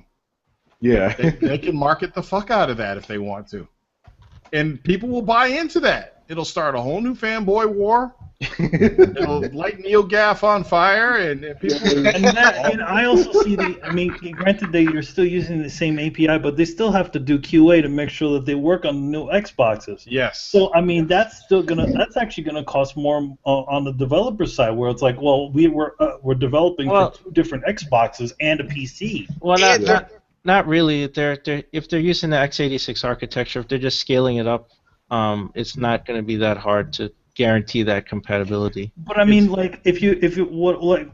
talking about iPhones and stuff like that. There are certain games on the previous iPhones that don't work on the last generation of iPhone. Yes. Well, yeah, but with PC settings, you're already developing and coding for all kinds of different chipsets. So you've already got the low resolution graphics code, you've already got the mid resolution graphics code, you've already got the high, you've already got all of these different settings, and then you just basically set you take your PC settings and say, okay, lock it to this chipset for this Xbox, this chipset for this Xbox, and this chipset for this Xbox. Boom, done. We've already coded for that. We're done. DirectX 12 already takes care of all that. Yeah. Also, we know that they'll be all running Windows 10, which is going to have the same APIs and stuff. I don't know what Apple does between iOS versions and their A8s and A9s and stuff. I don't know how their chip architecture works, or if they depreciate stuff out of it, and that's why it kills compatibility. I don't know what they do, but x86 architecture builds on itself, right?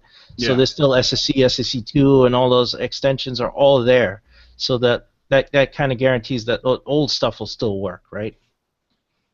Yeah, I mean, it's Windows. That's their whole thing, is this whole Windows 10 runs on anything. That's their whole thing. So it's going to be interesting. And then the rumor that Steam's coming out for Xbox, that's their big E3 thing. That also makes this very interesting. Yeah, so we'll see, man. Yeah, I think you're right, though. I think we're going to see the end of console generations. Yep. I think that's a good thing. Yeah, you know, shit, man. I still want just one console to end them all. You know, so that would be nice, but we won't. It's called a PC, Tony. It already exists. No, it needs a fancy name like the Unity box. Yeah, the Unity box. Don't call it a PC. But we need the consoles to die in order for that to happen, Brett. Understand? No. I'd like to see, like, there's absolutely a market for a closed proprietary system. It's the very same reason I'm not playing Division on PC. Like the fact that you can install ESP or aimbots, on client side and have that considered to be like not technically cheating, like that's a little too open for me. Fucking scary. It really is. So you're going to need, like, if you want to have any kind of competitive arena, you're going to need a closed system. You need to make sure that every player, as they come in, they're not smuggling in contraband, they're not cheating, they're not invincible kind of thing. So there's always going to be a system for that kind of closed proprietary system. And having a closed proprietary system also has ease of use. It also has the benefit of the person who's making it can pretty much curate the environment and charge whatever the fuck they want. So there's part of it that's good for us as a consumer. There's part of it that's good for us or good for them as a provider. So there will always be a need for that kind of environment. You just may end up seeing, a version of Steam where it checks your files when you log in and therefore sets up a proprietary, area. Or one that doesn't. And currently, Steam doesn't check all your files before it allows you to log into multiplayer games. So there will always be a system for people who are like, I want to pop it in, I want it to work, I want it to auto-update the drivers, I want it to run auto-cheats, I want it to do everything for me. That's like saying, like, oh, you can make a better cheeseburger, so why does anybody bother to go to McDonald's? Because motherfuckers... Oh, man. All right, so let's move on here. Can I just add like something like real quickly? The thing with Steam and like scanning your files, they like legally. I don't think that you can do that because essentially, it'd be a form of malware. Yeah. Because they could put it in their user agreements, but they would get huge backlash. Oh, massive backlash! I mean, like you can't just go around scanning people's computers like that because like that's like intrusive. It's like saying, if you buy this couch, then we have the right to walk into your home and go into like any room that we want. It's like, no, you don't. No, you could make it an opt-in system, whereas if like you can play on like Steam security verified servers, and in order to play on a Steam security verified server, you have to let Steam scan your game cache file. And I would opt into that. Are we talking a certain thing that people did not like on Xbox? Maybe. A certain thing that people on Xbox did not want. A certain thing that caused the Xbox to be in its current situation. Are you talking about the always online verification? Yes, you're essentially talking about that sort of thing on Steam. And, only when you would want to log into a public server type of game. If you want to play Counter-Strike Online, if you want to play Ark, if you want to play DayZ, you have the option to play on the fucking No Man Land servers like that are there now if you want to experience what The Walking Dead is like, or you could log into a Steam verified security server by opting into this file scanning program, and then you'd only be placed in a server with other people who had also opted into this service. It'd be possible. It would take a huge overhaul, and it would have a whole lot of backlash, and the fanboys would get super pissed. And I understand why they don't do it, but I do also understand that there's no way in fuck that I'm playing Dark Souls 3 on PC. Not going to happen. I want to enjoy my experience. Oh, shit. All right, so let's move on. Okay, couple months ago, actually this year, we were like, hey, you know, we're only going to talk about pop culture stuff. If something big, we got something big to talk about. Holy fucking shit. Manny, what happened today? Yo, man, it's this guy. That guy, Spider-Man, showed up. Yeah, so we got the new Civil War trailer. No one's talking about the trailer. They were just talking about the last 10 seconds. Yes. Motherfucking Spider-Man. We finally got our first look at it. Okay, here's the thing. No one's talking about this. I find it weird. Spider-Man is holding Captain America's shield. That's a symbolic thing. It's like, hey, you couldn't have this happen in Spider-Man's movies before. You couldn't have Spider-Man in the Marvel movies. This is it. This is shit you've been asking for. And it is glorious, man. It looked great. According to some people. Do you think they're setting up the Avengers when Spider-Man was part of the Avengers team? Oh, yeah, for sure, man. I guarantee you. I never read the shit, but I know this. But you know, man, because you're a fan. Because I research. Man, they also got to dust off Luke Cage from the Netflix series if they're going to. Yeah. Yep. I already have a theory, right? This was going to happen. You're going to have Avengers 3.1 or whatever. What is it? Infinity War, right? Part 1, at the end of it, the original Avengers are going to get killed off. Then you're going to have the side Avengers, and Spider-Man's going to be off? Killed off. I've said it. Really? Yep. Wait, who killed him? Magus killed him in Infinity War? No. Thanos is going to kill him in the movie version, right? Oh, I meant in the comic. Okay. Yeah, he's going to. Yeah, the Infinity War comic was trash. We're talking about the movie. So this is happening. So you're going to have Infinity Gauntlet. So everyone dies in the beginning of the Infinity Gauntlet. Yeah. So and then they're gonna steal it and then go back in time and bring them all back. Probably some bullshit. But anyway, Spider-Man's probably going to be in the team. That's how they're going to get him to be an Avenger, right? But yeah, let's talk about Spider-Man because this made me so happy, man. Like this looked like John Romita Sr. Spider-Man, the old school Spider-Man, you know. And then the thing I was like concerned about is like what's going to happen with his eyes. Like after seeing Deadpool, it's like is he going to have animated eyes? And he does, but the thing I was worried about, I was like, wait, how are you going to animate? Because with Deadpool, when his eyes animate, it's because it's like a, goofy kind of movie, it's not serious. But with Spider-Man, when he does it, it's mechanical. You hear it's like, so that's how they got that workaround. So he'll be able to express himself. Tony Stark probably built that mask for him. Oh, yeah, he built that whole suit, because people were speculating, are we going to see the Iron Spider suit? That's it right there. It's not red and gold, but that's it. All that shit is Tony Stark. Can I say I didn't realize that he called him in by saying Underoos? Yeah, he literally calls him Underoos. Yeah. It was funny, but I kind of didn't like it because the one reason why I like the Captain America now more than the Avengers is because it's more of a serious tone, and they just took it away right there. People are getting shot out of the sky. You don't know if fucking War Machine's dead or not. It's all serious. People hate each other. This is another. I don't care what anyone says. This is another Avengers movie. It is another Avengers movie, but it's going to be better than Avengers because there's going to be all different kinds of fucking heroes fighting each other. It's not this fucking faceless army. Yeah, this is what I want, man. They got to understand the best part of Avengers 2 is when he fought fucking Hulk. Period. That whole movie, I was like, oh shit. I can't wait, man. This is gonna be fucking mania. We had Deadpool, we got new Daredevil coming out. I'm going fucking nuts. This is the golden age we've been waiting for, man, and we finally got Spider-Man. Yes, it's like, god damn, man. I'm gonna be right in the theater. I'm gonna be right there watching this shit. But before, because I want to talk about the actual trailer too. But here's the thing I want to pick apart, right? Dudes that are complaining about the suit, right? And they're like, oh, it looks fake, it looks CG, it looks stupid. And I noticed a trend. Riku is the exception to this. I noticed that all the guys. I don't always the exception. Don't worry. Yeah. I'm noticing the guys complaining are the guys who grew up with the Sam Raimi movies, the guys who grew up with the other guys. Actually, Tony, I have to change my vote. I talked to you before I saw the trailer. The costume looks fucking stupid. By the way, I knew you were going to do that, Rick. You have this tendency to be a contrarian. I do, but like I looked at it, I was generally like, hit him with the high res version of the picture, by the way. Oh, high res. When I show this to people, they shut up. Hold on. Okay, so hold on. Let me just vamp for a little bit while I get this show. Okay, so anyway, I like how he's got the black bands on his arms. Yeah, man. Okay, so we'll talk about it. So basically, I noticed a divide. The people who grew up with these movies think it looks stupid. Then the real school guys, old school guys who grew up reading Spider-Man, we're fucking happy. Wait, excuse me? No, are you insinuating that Are you insinuating that I didn't grow up reading Spider-Man, motherfucker? No, you are contrarian. You do this by nature, dude. But anyway, Manny, show him that picture because this will shut everybody up. Yeah. You know.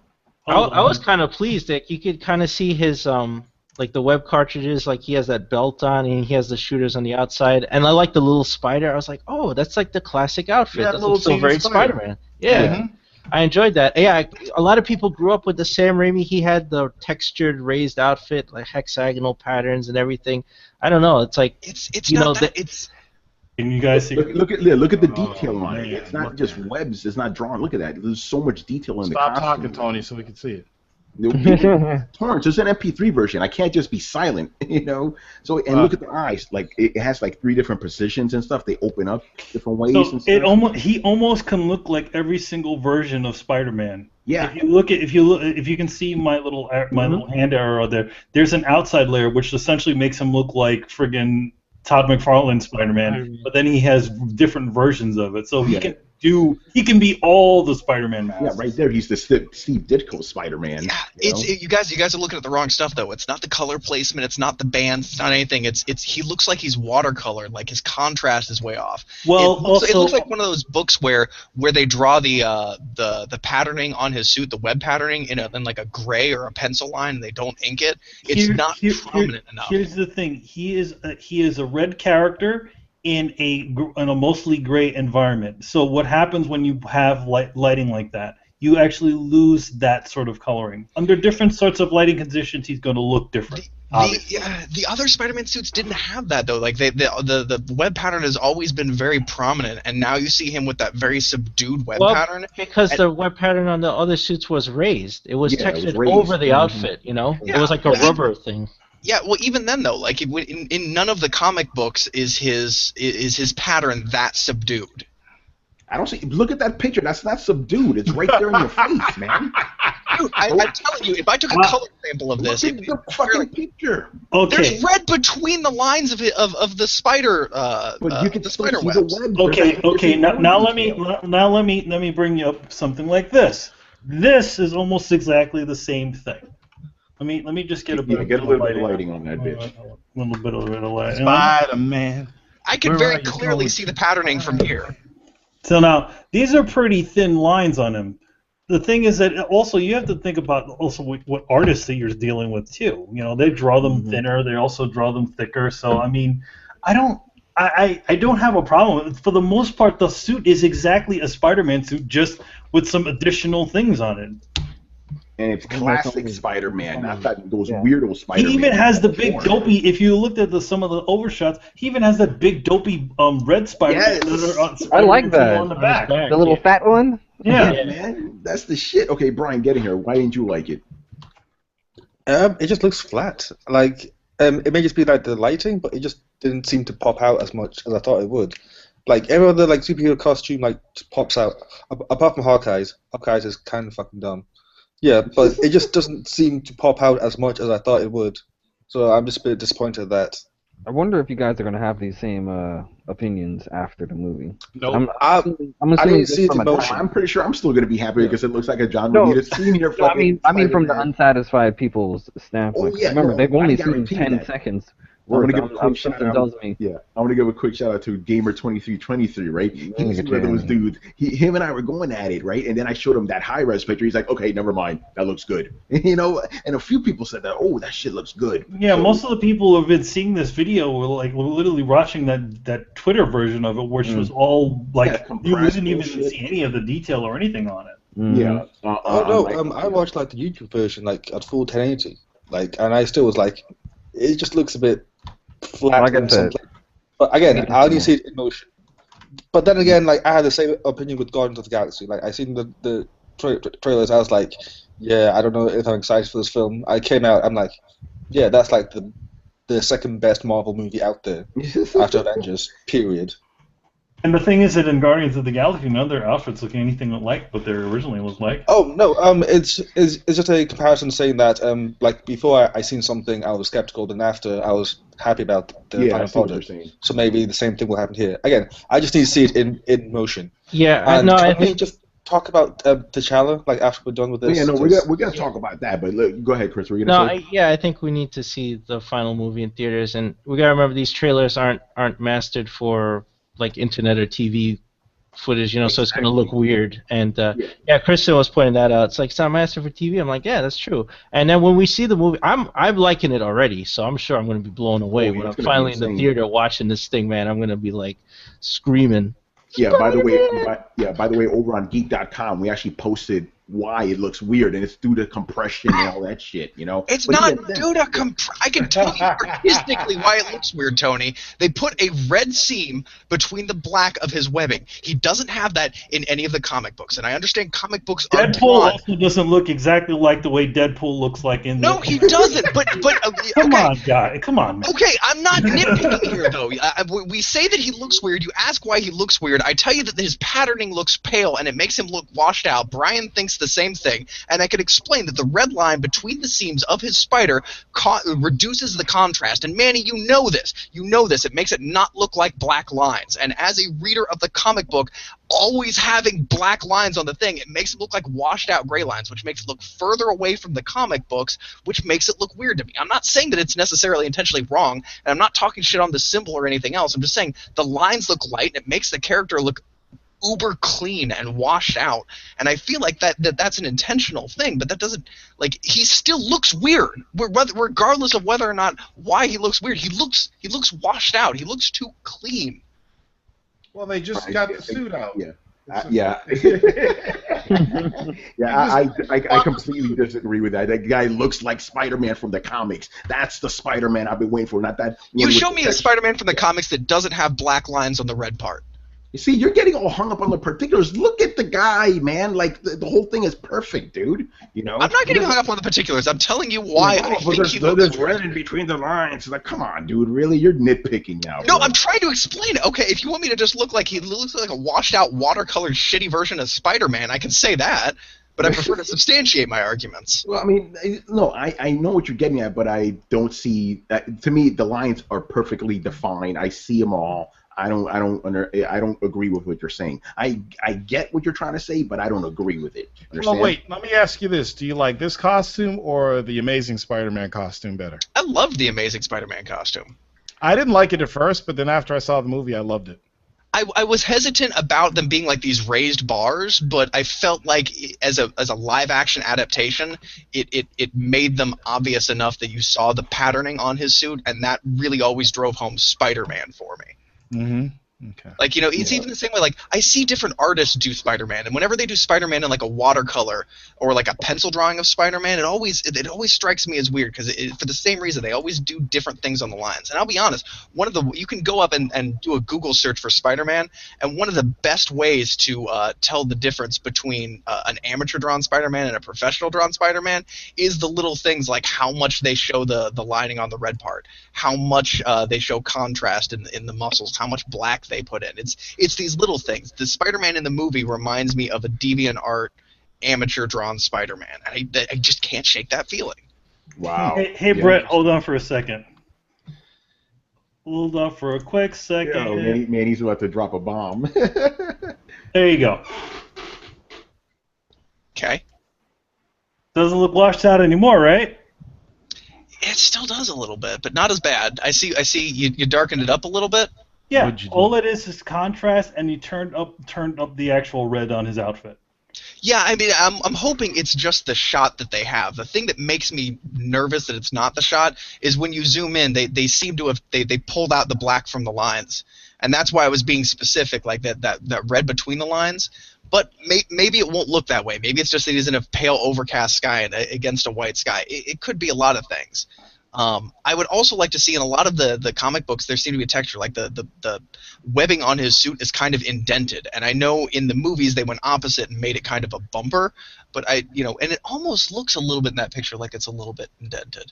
It actually, from what you're seeing here, it actually is the part that the red part in between the section there is slightly in. It's slightly indented in there. There's also a bunch of indentation going through here on the body over here on the side and on the arms. So it's like that part that you're... Look at the black, man. Fucking awesome. Oh, I dig the black straps. I dig the belt. I dig the logo. It's when you pull all the way out on the undoctored one. Like, I agree with Brian. He just looks washed out. I'm spending way too much time to explain why he looks washed out, but it's just look. Oh no, you don't have to explain it. I just don't agree. You don't have to convince me, dude. It's okay to have different opinions. Well, apparently not, because I don't appreciate it because I didn't read Spider-Man growing up. You fuck. You should have said majority of the people, not all of them. No, you don't. Come on, Rick. You know how I am. Listen, Tony only deals in absolutes. Exactly. I'm a black and white guy. He's like the dark side in the Lucas universe. Exactly. But anyway, let's talk about the other stuff that happened in the trailer. I will admit I only saw the rest of the trailer once. I used to watch the Spider-Man scene over and over and over again. Here's the thing that stuck out to me. I love this scene. Iron Man goes to Steve. He's like, stay down. And Steve's like, I'm not done yet. I'm like, oh shit. I can do this all day. Yeah, that's a scene from the first Captain America movie. He's like I can do this all day. Yeah, he does this hand thing like he got fucked up. He's like, I could do this all day. I'm like, oh shit, a callback. You know, I like that. And then there was T'Challa, who's apparently bulletproof. That was pretty cool. Brian, get in here, man. Talk about T'Challa, your African brother. That motherfucker is beast mode now. It's official. He took those bullets like a champ. He was like, oh, you're shooting bullets at me. Cool story, bro. Like, what? That's like Hulk level of just like standing there and not giving a fuck. Like, okay, when I seen him like first time in the trailer, I was like, okay, cool. Like, he's running. That's fair enough. Like, I don't see like anything else. And then he did like kick as well. I'm like, okay, cool. He did a kick. Bucky went flying. That's pretty cool. It could be like cut so that to make it look like that. But I was like, okay, you know what? It's cool. But in this trailer, like when he was like running away, and then he catches up to Bucky like on the bike and slashes his tires. I'm like, wow, okay, that's impressive because like bikes are quick, no doubt about that. And then he takes those shots like a man. I'm like, damn. I think T'Challa may just be like A+ mode like right now. Like he's, I don't know. Like I now see why Charles was so hyped up about T'Challa. I now see why is it Michael A? Yeah, was so hyped up about him as well. Dude, so how I couldn't definitely you be understand. after that first trailer? When I saw him running, I was lost my mind. I was looking all over the place for it. I couldn't believe it. I was like, you were looking all over the place for your mind. I was like, look at him run. Holy fucking! I tell people I'm going to keep sending this home for the next fucking year. Please whatever. say it, Torrence. 150 million plus weekend for Black Panther. All you motherfuckers better go see that shit opening weekend, and everybody else. Yeah, I'm thrilled with Black Panther and where he's finally landed as a character. Like, I really feel like people are paying attention to his character development now, and that makes me really happy. Yeah. I just have one question: is he wearing vibranium armor in this trailer? I would assume. Well, I would assume my so. man's bouncing bullets Okay, all over. if that's so, didn't they already say that Captain America's shield was all of the vibranium on the planet? But the thing is, that, remember, they didn't say it was all the vibranium on the planet. They said it was very difficult to get. Yeah. Because you have to go through Wakanda. Well, also in the last he movie, owns it all, right? Yeah, exactly. Yeah, in the last movie, also that's what Ultron stole from Andy Serkis's character. He had a lot of vibranium. Yeah, he did. And... So, like, did Wakanda just get discovered in this timeline? Because I know in the original comics they got discovered a long time ago, but is that retcon? I'm pretty sure they just never mentioned them. I'm pretty sure Wakanda is going to have a long history and all that, you know? It depends by what you mean by just discovered. Like just discovered as in like shown to us the moviegoers, then yes. But just discovered as in like they found out about it. Judging by Age of Ultron, no, because they already established that Ulysses Claw like goes to Wakanda and gets the vibranium, and he's known for doing that. And also Robert Stark as well, like went there and got the vibranium. Brian is our resident Avengers scholar here, man. Right. I've watched the trailer like 800 million times now. So yeah. So it's public knowledge then. I guess we'll just have to see the Black Panther. Like, does Black Panther come out? It comes out after Civil War, Isn't though, it right? 2017? Yeah, 2017. Go see the movie. Torrence, again, reiterate your message. You said this perfectly on your last Rhinosaurus. Like, okay, because why do people need to see this movie? Specifically, minority people. If people go and they pay the money, if this does a Deadpool type of weekend, Marvel will make more black superhero films. Period. Yep. Period. That's how Hollywood works. If this movie sells, they'll do more. We might see a Storm fucking film. I'd love to see a Storm movie. You know, who's that? Who's the dude with the guns from fucking X-Men? Bishop. Oh, Bishop. Yeah, we'll see more of that shit, but we're not gonna see more if nobody goes out to see this fucking movie. I'm telling you right now. Yeah, I agree. I'm buying 3 tickets opening weekend. I'm also gonna say that I want to see another Blade. Yes, I want to exactly. see another Blade. How about Blade in the new Marvel Cinematic Universe? Yeah, Oh, man. Man, that'd be great. Who actually owns the rights to Blade? I just have to say, Marvel does. It's already been reverted back to Marvel. Yeah. It used to be New Line Cinema, which is Warner Brothers, but not anymore. Remember, Marvel owns all their properties except for X-Men, Fantastic Four, and Namor. They own everything else. I'm really hoping this Black Panther movie goes the way that I want. I'm afraid for it though. I'll be honest. I'm afraid this is going to turn into a racial stereotype movie, A, or B, that it's going to turn into a movie about the dangers of colonialism. Nah, I don't think so. Nah, if they stick with the modern comics, it's not going to be like that at all. It's not going to be that at all. I'm hoping. I love the current iteration of Black Panther because he's a superhero. Oh yeah, and he's black too. Like there's some story stuff in there, but it's not just like he's a black superhero. Like I was playing part of Black Panther is. This is what I like about Black Panther. He's not in his mind. He's not a superhero. He's just the king of a fucking country. He's trying to do right by his people. And if the world tries to fuck with him, he's fucking with him back. It's as simple as that. So hopefully you'll have that aspect. He won't have Storm as his wife though. That's the only shitty thing, But maybe in the future, who knows? He gets Halle Berry. They just put Halle Berry in there. Yeah, She's not playing Storm. She's just Halle Berry. Angela Bassett, come on, just do one. Just do one Storm. Just do it. I always used to say Iman would have made a really great Storm, but she would have. Old now. But she's a bitch to work with. Yeah. Who's playing the new Storm? She actually somebody new. Yeah, she looks pretty good. Yeah, she somebody does. that looks like fucking Halle Berry. Yeah. Younger. I'm going to talk about the other scene that kind of fucked me up. Vision versus yes. the Witch, man. You know what they're trying to say right there, man. You know what that's building right there, because those two, That's how he proposes. She actually manipulates him. he's on his knees and stuff. She's like, I'm just kidding, but yeah, that was. I was like, all right. You guys saw the trailers for the trailer, right? Yes. Did you notice that there were some things that were missing? Like, they showed Ant-Man, but they didn't show him actually moving. They just showed a quick photo of the guy of Rudd. I have a feeling that we're not going to see Rudd in this film. There was only going to see the trailer. We're going to only see Ant-Man. Oh, I see. We're only going to see just like him in the outfit. We're just going to see him in the suit. I don't, or maybe just hear him a little bit, but I don't think he's actually in the film. Interesting. Yeah, who knows, man? Well, hey, listen, if that Coke commercial or Pepsi commercial taught you anything, you don't need to have either Paul Rudd or Mark Ruffalo in it. You just have the guy in the suit running around and a CG whatever. Paul Rudd is credited as Scott Lang / Ant-Man. I have a feeling that we're not going to see him. I feel like we're going to hear him, but I don't think he's going to just pull off his mouth like, "Hey guys." I don't think he's going to be in it much. But then again, it's like these guys have a habit of taking off their masks. It's really weird. It's like, hey, I have no mask on because reasons. Like, why? Because of FaceTime. Because actor FaceTime, man. It's like, we all know who you are, though. That's the thing. Like, we all know it's you.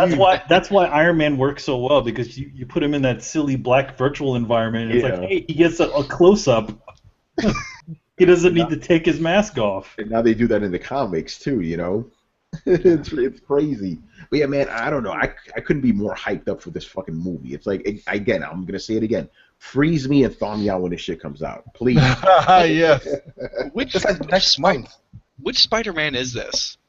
It's, what do you mean, which It's Spider-Man? still Peter Parker. No. I mean, is this a It's a mix. It's still a Spider-Man mix. from one of Fox's franchises, or is this just a like, independent Spider-Man that they stick? No. Remember, per the original thing, this is the Spider-Man we're going to see in Sony's franchise too, right? Remember, it's a joint thing now. Yeah. That we're going to see in Sony's franchise from here on out. But what I'm saying is this a new Spider-Man from the last trilogy of Spider-Man? This is completely brand new. This is a teenage Spider-Man. Oh yeah, this is a completely independent from the last one. So that means that when Sony does their Spider-Man movies now, this will be the third remake on their side. Yes. Which I hear that it's not really going to be a remake. It's not, because they said they're not going to do an origin story. They're just going to. Thank fucking God for that. Yeah. Yeah. Oh, thank you. We don't need to see Uncle Ben. Can we see a Deadpool crossover? Oh, I want to see Deadpool Spider-Man so bad. Please, can we see that? Well, Sony and Marvel and Fox are going to have to talk to each other to make that happen. Yeah, you're going to have to do that. You know, that's 3 companies. You know what would be hilarious?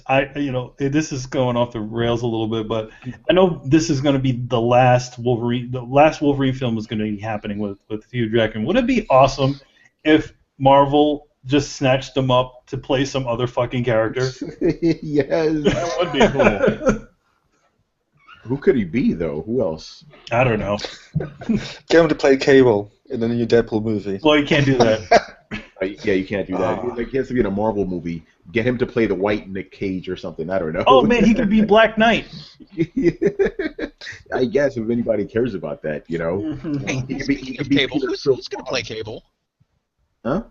Who's going to play Cable? And is Cable a black guy? I have no idea what race Cable is. What? Cable is a white guy. He's always been white. He's a weirdly tan white guy with one glowing eye. It's kind of hard to fucking tell. No, there's nothing about that man. No, he's white. He's the son of, Cyclops and Jean Grey, dude. Yeah. Oh wow, he's ultra white. Oh yeah, okay. Yeah, he's mega Must be white. a lot of sun in the future then. What Cable are you looking at? Yeah, wait. Like, he's white as fuck. What are you talking about? He even has white hair. Yeah, he's white. He's whiter than fuck. Yeah, man.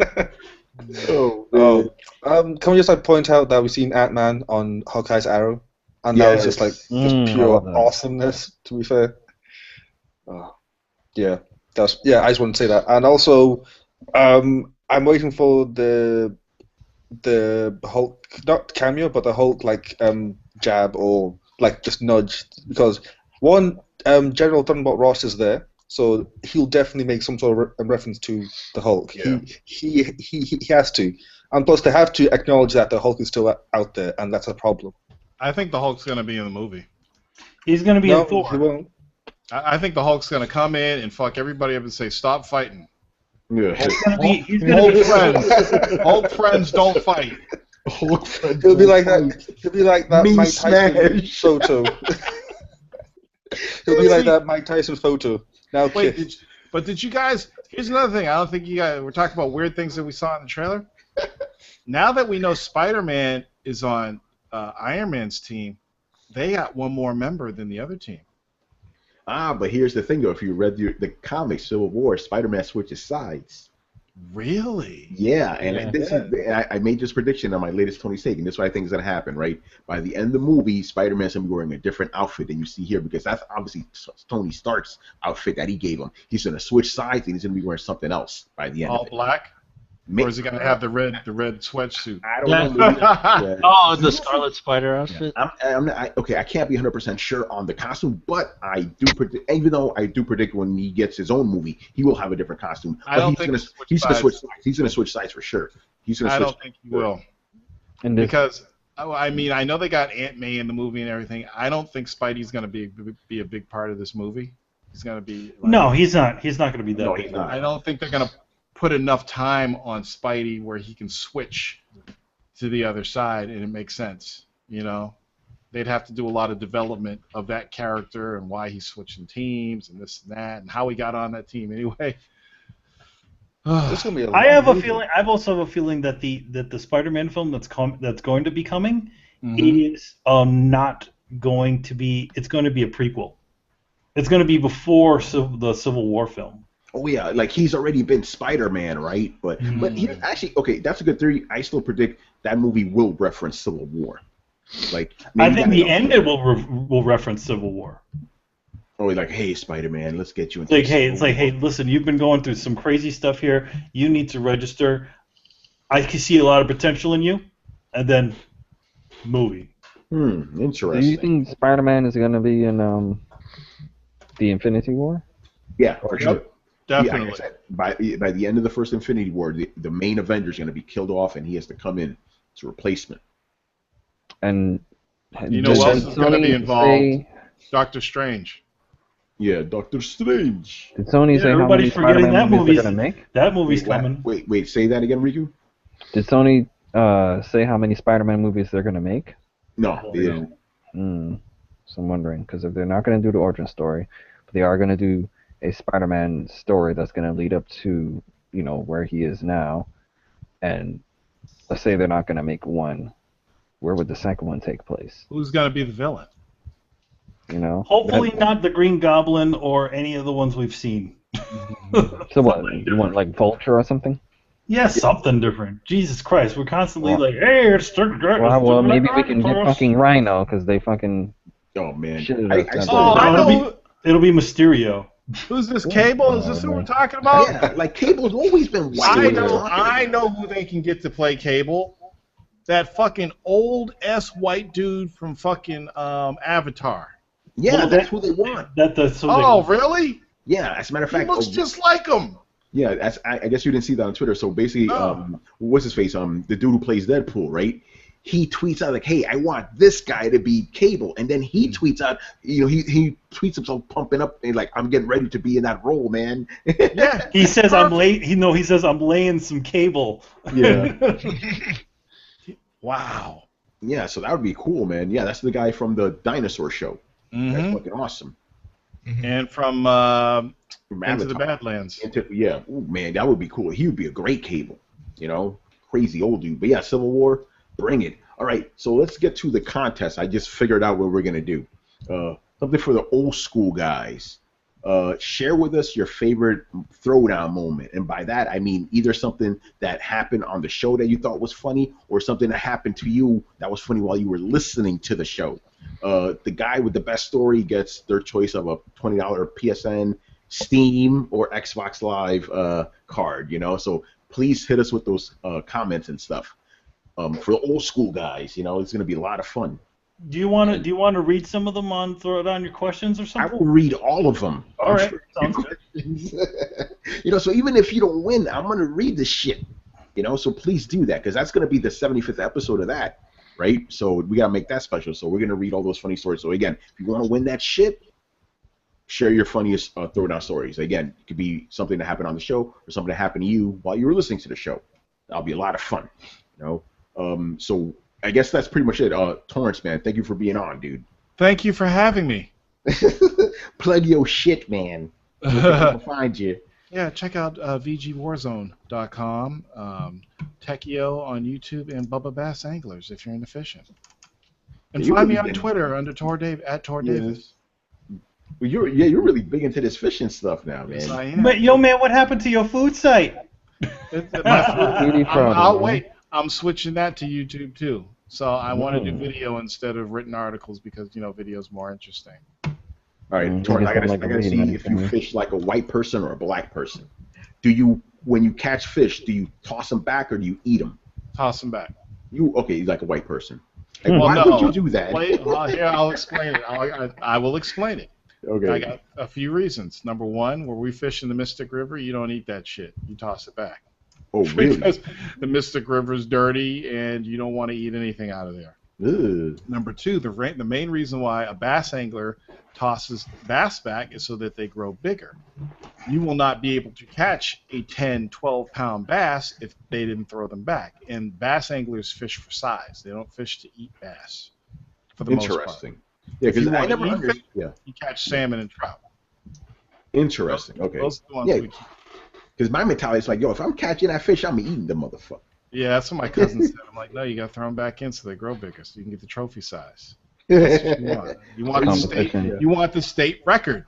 Yeah. State record in Massachusetts for. Back in the day, it was about survival. Now it's a sport. Yeah, it's like 15 pounds. So are you gonna try to go for a record one day, man? Yeah, every time I fish, that's what I'm going for. Nice. Okay, so that's cool. Yeah. Then you put them back in, let them grow bigger, let them spawn, put more bass in the water, and try to catch him again next year when he's bigger. What do you use for bait?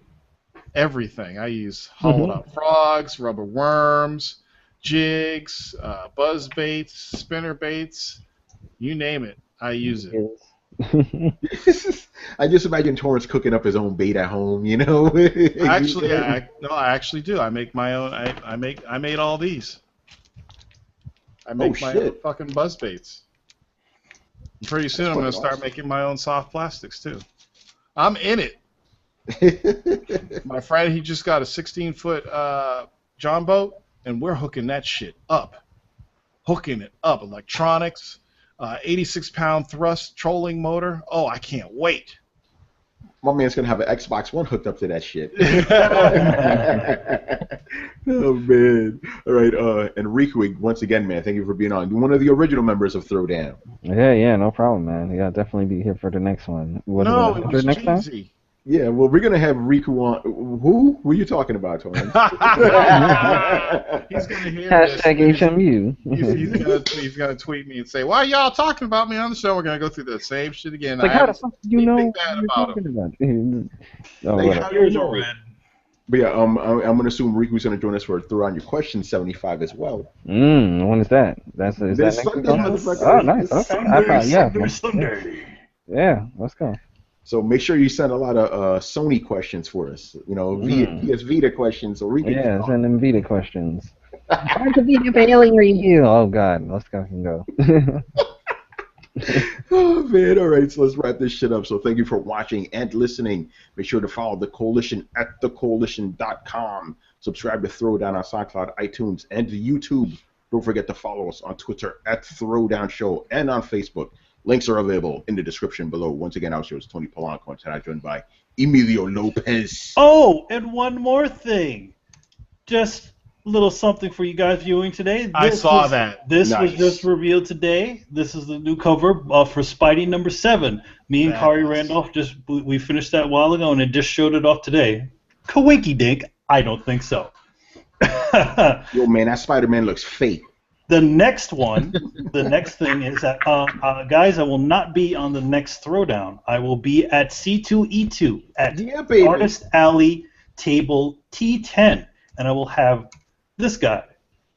Nice. Print, and you guys can pick it up, you know. And where's C2E2? C2E2 is in Chicago, Illinois. Chi-Towns. That'll be from the 18th to the 20th. So that's what I'm going to be doing. So yeah, so me and Kara definitely look forward. Come by the table, say hello. You don't need to buy anything, it's okay. But if you do, I'll do your drawing. I'm gonna have I'm just an order for some new Solid Zero books, so you can get the poster, you can get the book, and you can get some Spider-Man signed. We also did with the Miles Morales Spider-Man #2 cover. So yeah. Definitely. Hope to see you guys there. The Black Spider-Man? Spider-Man. Well, here's a fun thing to know. I'm Hispanic, Kari's black. Wait, us combined, Miles Morales. Yo, man, it's like you had a baby. He's our illegitimate child. Yeah, and since we don't have genders anymore, that works, right? Since we're all unicorns. Oh, man. All right, Chris Seeley. Hey, take care, everyone. Brett Murdock. It's for real, people. Brian Munjoma. I identify as an attack helicopter. Please do not throw piss on me. Yeah, I saw that too. All right, Riku's son one, the only one. Peace out, little niggas. And of course, Mr. Torrence Davis. Peace out, my brothers. All right, guys. Later. Peace. See ya. See ya.